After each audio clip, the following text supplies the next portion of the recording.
Hi, welcome to நாமும் நலன். இப்போ நம்ம செய்ய போகிறது ராகி ரொட்டி. இது ரொம்ப சத்தான உணவு.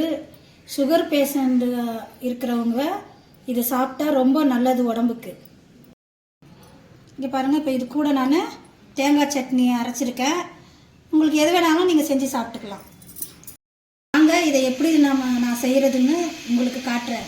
இப்போது நான் ஒரு டீஸ்பூன் சீரகம் சேர்க்குறேன்.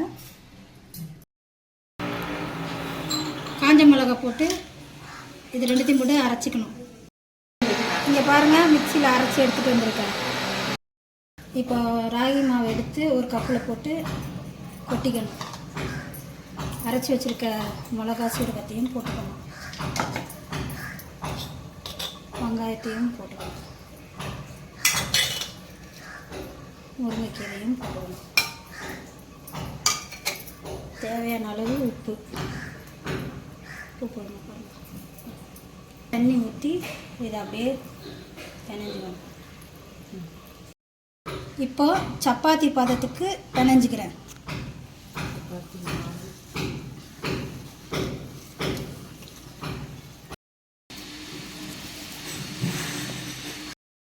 இந்த மாதிரி பிணைஞ்சி எடுத்து வச்சுக்கணும்.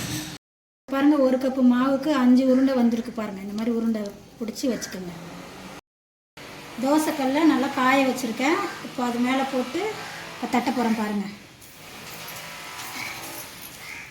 நம்ம லைட்டாக தண்ணி வச்சு தொட்டு தொட்டு இந்த மாதிரி தட்டணும். அப்போ தான் உங்களுக்கு நல்லா வரும். இல்லைன்னா ஒட்டும். எண்ணெய் வச்சும் தொட்டு செய்யலாம், தண்ணி வச்சு கூட இந்த மாதிரி தட்டலாம். இது கூட கொஞ்சம் நெய் மேலே தடவி விட்டுக்கலாம்.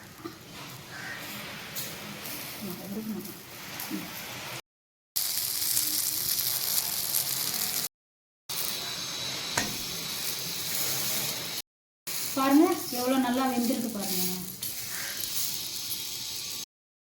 நல்லா திருப்பி திருப்பி போட்டு 2 பக்கமும் நல்லா வேக விடணும்.